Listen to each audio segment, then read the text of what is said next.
1,00,000 మంది శివభక్తులతో కలిసి మహారుద్రాక్ష పూజలో పాల్గొనండి. వెంటనే కాల్ చేసి మీ పేరును నమోదు చేసుకోండి. నమస్తే రమగారు. నమస్తే జయ. రమగారు, భగవంతుని ఆరాధించటం ఒక్కొక్కరం ఒక్కొక్క పద్ధతిని ఫాలో అవుతాం. ముఖ్యంగా మీరు చెప్పేది ఏంటంటే, మన పెద్దలు, మన పూర్వీకులు, మన కుటుంబంలో ఉన్న మన పెద్దలు ఏది అవలంబించారో అదే పద్ధతిని ఫాలో అవ్వండి. ఎవరు చెప్పినా దాన్ని కాకుండా మన కుటుంబాన్ని ఫాలో అవ్వండి అని మీరు చెప్తారు. ఇవి కాకుండా సామూహికంగా చేసేవి కొన్ని ఉంటాయి. అది ఎవరు చెప్పినా చెప్పకపోయినా దాన్ని మనం ముందుకు తీసుకుపోతూ ఉంటాం. ఈ మధ్యకాలంలో మనం చూస్తున్నాం కొంతమంది చెప్పడం, పెద్దలు గురువులు చెప్పడం, రకరకాల దేవతల్ని కొంతమందిని పూజించడం వల్ల కొన్ని శక్తులు వస్తాయని, చాలా అంటే అపారంగా చాలా తక్కువ సమయంలోనే ఆ దేవతల అనుగ్రహానికి మనం లోనవుతామని, కాస్త కష్టతరమైన ఇలాంటి పూజలు చేయాలని, ఇలాంటివి మనం వింటూ ఉంటాం. నాకు ఒక అనుమానం వస్తుందండి, ఇవందరం చెయ్యొచ్చా? ఎవరైనా చేసుకునేవేనా ఇవన్నీ? ఎందుకంటే సామూహికంగా వింటూ ఉన్నాం. మనం ఎప్పుడు వినని కొన్ని దేవతల పేర్లు, దేవుళ్ళ పేర్లు కూడా వినేసి ఈ వ్రతం, ఈ పూజ, ఈ నోము అనేది మనం వింటూ ఉన్నాం. అది ఎంతవరకు కరెక్ట్ రమ్మగారు? ఇప్పుడు కూడా స్వధర్మ నిధనం శ్రేయ, పరధర్మము ఎప్పుడూ భయావహంగానే ఉంటుంది. సాత్విక దేవతారాధన సమయాచారమే మన పద్ధతి. మనం మామూలుగా కూడా ఒక 50 ఏళ్ల క్రితం, ఒక 30 ఏళ్ల క్రితం మన ఇంటా వంట లేదు. మన చిన్నప్పటి నుంచి మన ఇంట్లో దీపారాధన కూడా తెలియని వాళ్ళు చాలా మంది ఉంటారు. అవును. క్రమంగా ఏంటంటే మనకి ఏమైనా సమస్యలు, మనకే ఏదో ఆస్థ దేవుణ్ణి చేసేసుకోవాలి అని దేవాలయానికి వెళ్తే ఎవరో ఏదో పూజ చేసుకున్నారు, అది బాగుందని చేస్తారు. సత్యనారాయణ వ్రత కథలో అలాంటిదే చూస్తాను చూడు మనం. అవును అవును. ఎక్కడో దారేపోతూ వాళ్ళు ఎవరో చేసుకుంటూ ఉంటే ఇది ఇంత మంచిది, ఇది ఇంత సింపుల్ అంటే చేసుకోవటం. ఒకళ్ళని చూసి ఒకళ్ళు నేర్చుకున్నారనే సత్యనారాయణ వ్రత కథ మనం ప్రతి పెళ్లిలోను, ప్రతి గృహప్రవేశంలోనూ వింటామా? అవునండి. ఈ కార్తీక మాసం అయితే ఎన్నిసార్లు ఎంతమంది ఇళ్లలోకి వెళ్తామో ప్రసాదం తెచ్చుకోవటానికి. ఇది పాయింట్. కాకపోతే సాత్వికమైన దేవతల ఆరాధన ఎవరి దగ్గరైనా చూసి విని కాదు, వినిలేదు. సత్యనారాయణ వ్రతంలో ఆ దేవతార్చనని చూసి ఆ తీర్థప్రసాదం స్వీకరించి ఈ స్వామికి నేను కూడా చేస్తానని చెప్పుకున్నారు. మీరు కూడా చూడాలి, తెలుసుకోవాలి, అప్పుడు ఏదైనా చేసుకోవచ్చు. ఇక్కడ సాత్వికం అనేది ఒకటి ఉంది. సాత్వికమైన దైవం అనేది ఒకటి ఉంది. మనకి సాత్విక దైవాలు సాధారణంగా విష్ణువు, లక్ష్మి, మన దసరాలో అమ్మవారు ఏదైనా చదువుకోవచ్చు, చేసుకోవచ్చు. దీంట్లో ఎక్కువ బలవత్తరమైన శక్తుల గురించి దశమహావిద్యలు చెప్తారు. తర్వాత మనం ఎప్పుడు చేసుకునేవి రెండు నవరాత్రులు. ఒకటి వసంత నవరాత్రులు, రెండోది శరణ్ నవరాత్రులు. ఇటీవల కొంతకాలంగా యూట్యూబ్లో, మన ఫేస్బుక్లో అన్ని ఏమనాలి దాన్ని, సోషల్ మీడియాలో ప్రఖ్యాతంగా చెప్తున్నది వారాహి నవరాత్రులు, శ్యామల నవరాత్రులు. మీరు నాతోటి కూడా చెప్పించారు. శ్యామల కానీ వారాహి కానీ ఈ సమయాలు మంచివి కాబట్టి ఏదైనా చదువుకోండి అంతే, ఆరాధనలోకి దిగద్దు. నేను చెప్పే కదా ఆ మాట. అవునవును, క్లియర్ గానే. అవును. మీరు అవి చేయకపోయినా నష్టం లేదు. చేసేటప్పుడు జాగ్రత్తగా చేయాలంటే అసలు వారి అమ్మల ఆరాధన ఎక్కడ చేయొచ్చు? ఏదైనా పీఠంలోనో, క్షేత్రంలోనో, పీఠాధిపతుల దగ్గరకు వచ్చేస్తే అలాంటి చోట అటెండ్ చేయొచ్చు, ప్రసాదం తెచ్చుకోవచ్చు తప్ప మనం చేయకూడదు. మనం చేసుకునేదైతే కాదు. అంటే చేయటం వల్ల ఇబ్బందులు ఉంటాయా, లేకపోతే ఏదైనా లోపం జరిగితే సమస్య వస్తుందా? సరిగ్గా చేయకపోతే బెడిసి కొడతాయి. నీకు సరిగ్గా అంటే నీకేం తెలుసు? మొదట అసలే తెలియదే మనకి. మనం విని వాళ్ళు వీళ్ళు మేం చేసుకున్నాం అని చెప్తే నువ్వు విని చేసుకుంటారు. ఇప్పుడు మనకి ఎలా అయిందంటే, పెద్దవాళ్ళు, గురువులు, లేకపోతే ప్రవచనకర్తలు, చాలా ఎక్కువ విషయ పరిజ్ఞానం ఉన్నవాళ్ళు దీన్ని ఏదైనా ఇది చేసుకోవచ్చు అని చెబితే ఫాలో అవ్వటం కాకుండా, ఇప్పుడు ఎవరైనా సరే మేము ఆ గుడికి వెళ్ళాం, ఆ పూజ చేసుకున్నాం, ఈ గుడికి వెళ్ళాం, ఈ పూజ చేసుకున్నాం, లేకపోతే ఇదేదో చేసాం, విపత్కర పరిస్థితుల్లో ఇది చేసాం, దీనివల్ల జరిగింది అని సామాన్యుల దగ్గర కూడా విని కాపీ చేసుకుంటున్నాం. ఇప్పుడు మొత్తం ఊరంతా పూజలే ఉన్నాయి జయ. అవునండి. ప్రతి వాళ్ళు ఎవరో ఒక ప్రత్యేక దైవాన్ని ఆరాధిస్తూనే కనపడుతున్నారు. అది మంచి విషయం అయినా మంచిదే. కాకపోతే ఇది బెడిసి కొడితే అది ఆలోచించలేకపోతుంది. మనకేం తెలీదు వాటి గురించి, తనకి ఎలాంటి ఆచారం పాటించాలో తెలీదు. చాలా ఇళ్లలో ఆడవాళ్ళు పూజలు చేసుకుంటుంటే మగవాళ్ళు శుభ్రంగా నాన్ వెజ్ వండించుకుని తింటారు. అన్ని రకాల క్రియాకలాపాలు జరుగుతూనే ఉంటాయి. కొన్ని దైవారాధనలకి అవి కుదరకపోవచ్చు. మాంసాహారం ఆవిడెవరికో అమ్మవారికి పెడతారని మీరు ఇంట్లో వండు తినకూడదు. మాంసాహారం పెట్టడం పుస్తకంలో ఉంది, మనకు తెలియదు కదా. అది కాదు జయ. ఇప్పుడు ఒక గన్ను చూపించాం, నువ్వు దాన్ని గుర్తుపడతావు, దాని పేరు నీకు తెలుసు, AK-47. దాన్ని వాడడం నీకు వస్తుందా? వాడెవడో ఒకడు ఇది AK-47 నేను ఎప్పటి నుంచో చిన్నప్పటి నుంచి వాడుతున్నాను, నాకు చాలా బాగుంది అని చెప్తే నువ్వు కొంటావా దాన్ని? కొనం కదా, ప్రమాదం అది. అవునా? ఇప్పుడు ఒక బాంబు తయారు చేయటం, బాంబులు తయారు చేశారు, నాలాంటి మామూలు వాళ్ళని తీసుకెళ్తే దాన్ని మనం వాడగలమా? లేదు. చూసి ఊరుకోవాలి. కరెక్ట్ నమ్మగారు. ఇవి కూడా అంతేనమ్మా. దేవతారాధన ప్రధానమైంది. మన సొంత ఆచారాన్ని పాటిస్తూ వెళ్ళే విధానాన్ని పాటించండి. ముఖ్యంగా ఇతరులు చేసే దేవతారాధనలోకి వెళ్ళొద్దు. ఏదైనా భగవంతుడే కదా అనే ప్రశ్న లేవనెత్తుతూ ఉంటుంది. ఇప్పుడు నేను అదే అంటున్నా, మరి మీకు ఒక దైవం ఉన్నప్పుడు ఇంకో దైవాన్ని నువ్వెందుకు వెళ్ళినట్టు?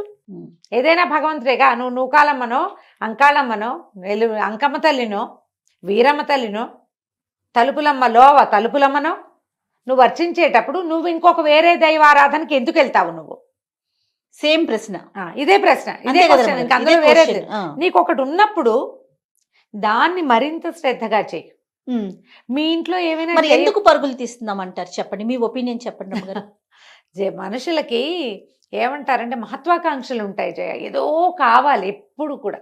ఇక్కడ ఏదో సమస్యలు ఉన్నాయి, మనం రోజువారీ చేసేవి చేస్తూనే ఉన్నాం. ఈ ఇంట్లో ఇన్ని ప్రాబ్లమ్స్ ఎందుకు ఫేస్ చేస్తాం మనము?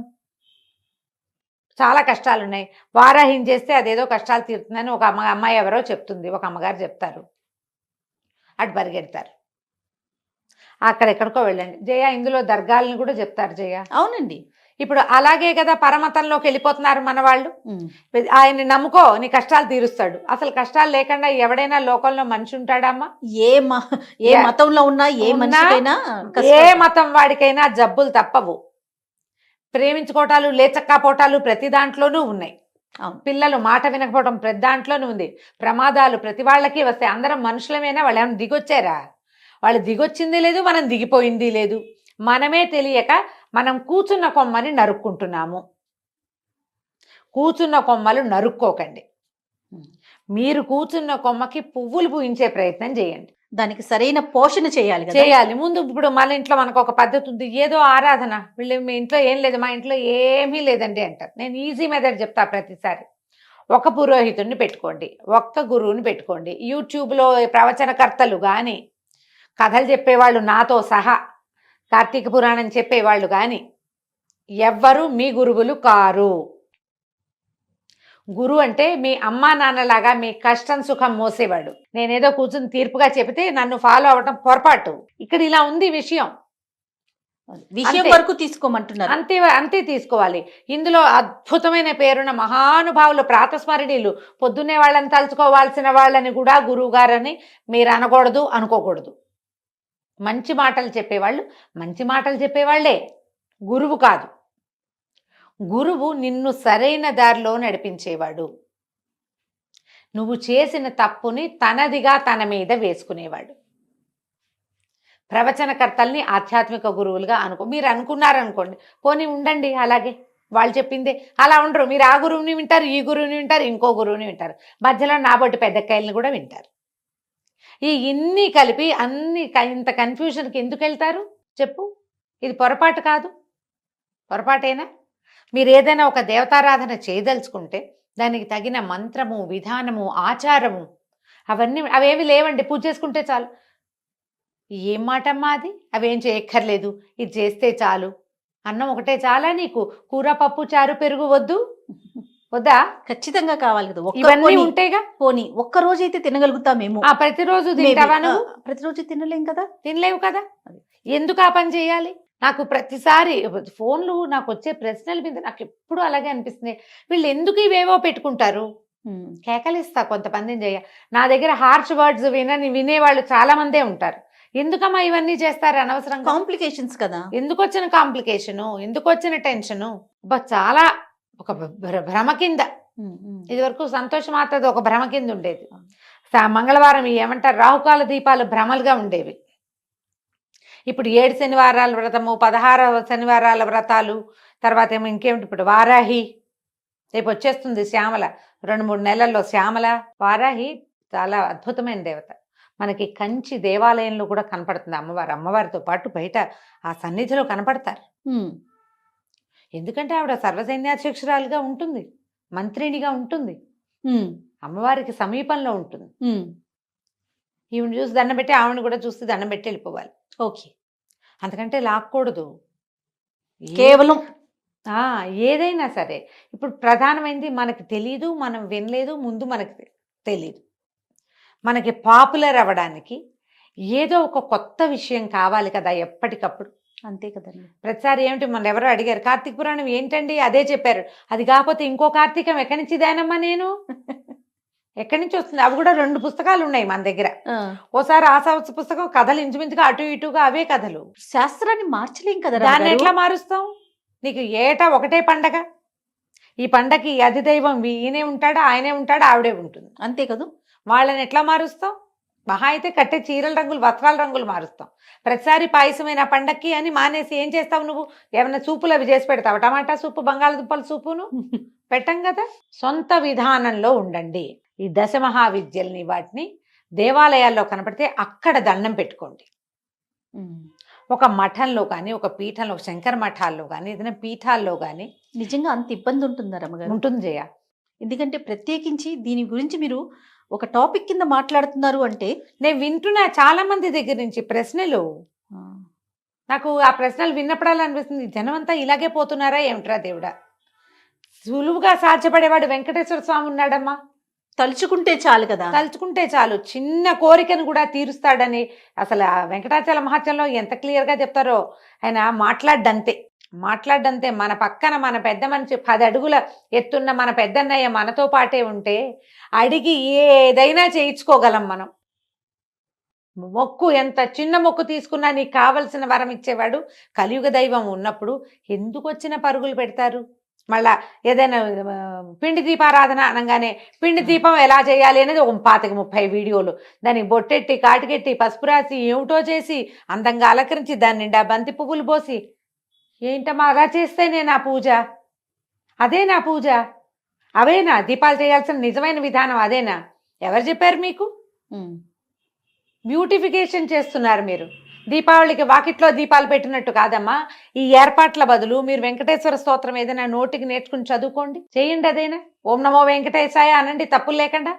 వెంకటేశా అనకుండా షా అనండి. సరిగ్గా ఒక్క నామం ఉచ్చరించండి. ఆ రోజున ఎవరితోటి పోట్లాడకండి. చేతొచ్చిన పిండి దీపం పెట్టుకోండి అమ్మా. పిండి దీపాలని ఫోటోలు తీసి యూట్యూబ్లో పెట్టక్కర్లా, ఫేస్బుక్లో పెట్టక్కర్లా, లోపల పెట్టుకోండి. కరెక్ట్ రమ్మగారు, లోపల పెట్టండి. అసలు విచిత్రంగా ఉంటుంది. పిండి దీపం ఎలా పెట్టాలి కానీ 30 వీడియోలు.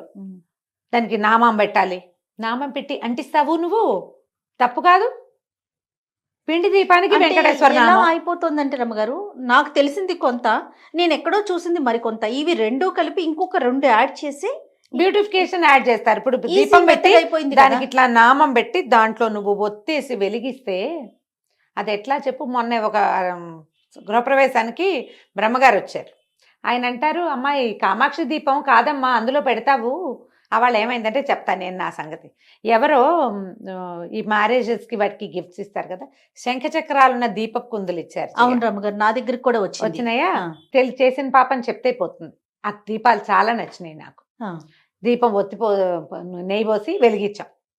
వెలిగిస్తే మా అక్కయ్య వెనకాల నుంచి అబ్బాయి ఎంతో బాగున్నాయి అని అనగానే ఆయన అన్నారు, ఏమిటమ్మా నామాలని వేడి ఇలా కాలిస్తే ఎట్లా, తప్పు కాదు. నాకు అప్పుడు వెలిగింది, అవును ఇది చేయకూడని పని. ఆ వేడి తగలదు స్వామికి, ఎందుకు ఆ పని? హాయిగా ఖాళీగా ఉన్న దీపంలో పెట్టుకోవచ్చు కదా. ఈ అందానికి పెట్టుకోండి, వీటిని వెలిగించద్దాం. తోమి లోపల పెట్టా జయ, మళ్ళీ ముట్టుకోవాలి, వాటిని షోకేస్లో పెట్టా. నిజమే కదా. నాకు అదే అనిపించి అప్పుడు కామాక్షి కుందు గురించి ఆయన అదే చెప్తున్నారు. వాళ్ళు ఎవరో చేశారని అదొక వెర్రి కింద తయారైందమ్మా. ఈ కామాక్షి కుందు మీద వీడియోలు ఉన్నాయి, మనం కూడా చెప్పాం. ఇప్పుడు అమ్మవారికి ముఖానికి దగ్గరగా దీపం, తులసి దగ్గర దీపం పెట్టద్దని చెప్పాను నేను, గుర్తుంది కదా? అవునండి. అలాంటిదే ఇది కూడా. ఆమె చక్కగా ప్రతిమా విశేషం చేసి ఆమె మీద నుంచి దీపం పెడితే అది ఎట్లా పనికొస్తుంది? ఇప్పుడు నువ్వు పేపర్లు ఎత్తుతున్నావు, ఈ పేపర్లలో ఒక వినాయకుడి బొమ్మ ఉన్న పాంప్లెట్ వచ్చింది, అందులోకి చెత్త ఊడుస్తావా నువ్వు? ఊడ్చాం కదా. తప్పు అది. మన భారతదేశం అంతా ఈ పచ్చిపాపాలతోటి కుళ్ళిపోయింది అన్నారు ఆయన. లక్ష్మీ బాంబులని లక్ష్మీ అవుట్లకి లక్ష్మీదేవి బొమ్మ వేస్తారు, అది కాలబెట్టేసుకున్నామమ్మా, అందుకే భారతదేశం అధోగతి పాలవుతుంది అంటున్నారు. ఇదొక పాయింట్. ఇవి అన్ని మార్చలేవు, కొన్ని మార్చుకోగలుగుతాం కదా. మన చేతిలో ఉన్నవి మారుస్తాం కదా, మార్చుకోగలం కదా. దయచేసి ఉగ్రదేవతారాధనకి వెళ్ళకండి. ఏదైనా ఒక స్తోత్రం చదువుకోవచ్చు, ఓ పండో ఫలమో నివేదన చాలు, అంతకంటే పైకి వెళ్ళొద్దు. దశ మహావిద్యలు కానీ తర్వాత ఏమో ఇంకా ఉన్నాయి మనకి అమ్మవార్ల స్వరూపాలు, మనం ఇవి చేస్తాం కదా ఈ దసరాలో అమ్మవారికి అక్కడ చేస్తారు. మన మామూలుగా మన విజయవాడలో ఏమో అవతారాలు వేస్తారు కదా నవదుర్గలు, నవదుర్గా స్వరూపాలు కానీ వారిని విడిగా అర్చించేందుకు పూనుకోకండి. నవదుర్గలకు ఒక స్తోత్రం ఉంది, ప్రథమం శైల పుత్రీచ, చదువుకో అంతే. అంతకంటే ఒకవేళ మీ ఇంట్లో ఉంటే, ఇప్పుడు ఇందులో అసలు పాయింట్ చెప్దాం, మీ ఇళ్లలో ఆనుచానంగా ఇదేదైనా విధానం ఉన్నవారు పాతకాలంలో ఎలాంటి వ్యవహార విధానాలు పాటించేవాళ్ళో అది పాటిస్తూ మీరు జరుపుకోండి, మాకే అభ్యంతరము లేదు. విధానాలన్నీ తీసి పాడేసి మడి మైల అన్నీ తీసి పక్కన పెట్టేసి అది మాత్రం చేస్తానని అనకండి. మన పూర్వీకులు ఏం చేసినా పూర్తిగా మన మంచి కోసం ఆలోచించే చేశారు. ఒక దైవత ఆరాధన ఉంది మన ఇంట్లో అంటే దానికి తగిన పద్ధతిని ఏర్పరిచి పెట్టేవాళ్ళు అంతే. ఇప్పుడు నువ్వు పద్ధతులన్నీ వదిలేసి అదొక్కటి తీసుకుంటానని మనం అనకూడదు. ఇప్పుడు టీవీలలో ఎక్కడైనా మనం వింటాం, ఇది చదువుకోండి, ఆ స్తోత్రం చదువుకోండి, ఈ స్తోత్రం వరకు ప్రాబ్లం ఏం లేదు. నేను ఎన్నిసార్లు చెప్పాను, మంత్రం అని మాత్రం వెళ్ళకండి, మీకు అక్షరాలే పలకవు. మామూలుగా భగవంతుడు అంట కూడా అది భగవంతుడు భక్తి అంటాం.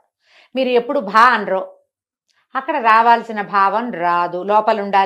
లోపల ఉండాలంటే కృష్ణారామ అనుకోండి, తేలిగ్గా ఉంటాయి. ఈ పెద్ద పెద్ద వాటికి ఎందుకు వెళ్తాము, అనవసరం కదా. కాదు రమ్మగారు, ఇంకొకటి వింటూ ఉంటాం, పలికేవన్నీ తప్పులు పలికేసి భగవంతుడికి అవన్నీ పర్వాలేదు, మన లోపల మనసులో భావన ఉండాలి అంటారు.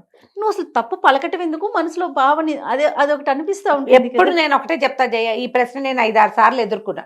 నేను ఒకటి క్లియర్గా చెప్తా, నీకు భావమే ముఖ్యమైతే స్తోత్రానికి ఎందుకు వెళ్ళావు నువ్వు? దేవుడా దేవుడా దేవుడా దేవుడా దేవుడా దేవుడా దేవుడా అనుకో, అయిపోయిందిగా. ఎందుకు స్తోత్రానికి వెళ్ళావు? అందులో ఏదో ఉందని వెళ్ళావు. ఉందన్నప్పుడు దాన్ని సరిగ్గా ఉంచు. ఉందనుకున్నప్పుడు సరిగ్గా ఉంచాలి. నువ్వు అద్దం చూసావు, అద్దం చూసుకున్నావు, దిద్దుకోవడానికే కాదా? అంతే కదా, మొహం దిద్దుకోవడానికి చూస్తావు అద్దం, సరిచేయి దాన్ని. అద్దం చూసుకునేది ఎందుకు? కరెక్ట్ అండి. ఎలా అయినా సరే ప్రపంచం నన్ను యాక్సెప్ట్ చేయాల్సిందేనని నీకు ఉందనుకో, అర్థమే చూడవు, నువ్వు చూడాల్సిన అవసరమే లేదు. నువ్వు ఎందుకు చూస్తున్నావు? ఇది ఆలోచించండి అమ్మా. దయచేసి వీడియోలు ఏవి ఉన్నా చూసి వదిలేయండి. అలా అనుకోని ఊరికే శ్రవణంలాగా ఎక్కడో కాసేపట్ల వీడియోలో 5 నిమిషాలు కనపడి వాళ్ళంతా అలంకరించుకున్న దానికి అట్రాక్ట్ అయ్యి మాకు అదేదో బ్రహ్మాండం బదులైందంటే నమ్మద్దు. మీ పిన్నో మీ బాబాయ్ కూతురో మీ మావయ్య ఇంట్లోనో ఈ పూజ చేసుకుంటున్నాము మాకు చాలా బాగుందంటే ఓసారి వెళ్ళి చూసి కావాలంటే అప్పుడు దిగచ్చు. నమస్తే. నమస్తే.